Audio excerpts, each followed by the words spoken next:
رمضان المبارک کے 3 گھنٹے بہت قیمتی ہیں، بس اگر تم ان کی حفاظت کرو تو یہ 3 گھنٹے ماہ رمضان کے آخر تک 90 گھنٹے ہو جائیں گے۔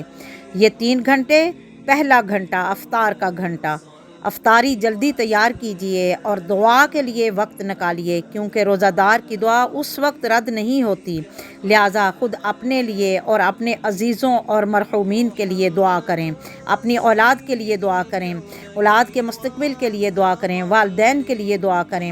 دوسرا گھنٹہ، رات کا آخری گھنٹہ، بس خداوند عالم سے خلوت کرو کہ اللہ آواز دیتا ہے، آیا کوئی درخواست کرنے والا ہے کہ میں قبول کروں؟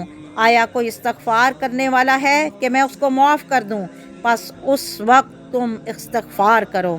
تیسرا گھنٹہ، صبح کی نماز کے بعد سے سورج نکلنے تک مصلی پر بیٹھے رہنا اور ذکر کرتے رہنا۔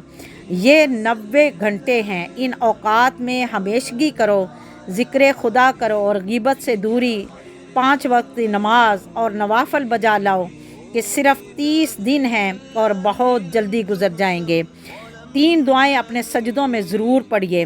اللہم انی اسألک حسن الخاتمہ، اللہم ارزقنی توبۃ نصوحا، توبۃ قبل الموت، راحۃ عند الموت، مغفرۃ ورحمۃ بعد الموت، والعفو عند الحساب، والفوز بالجنۃ والنجاۃ من النار۔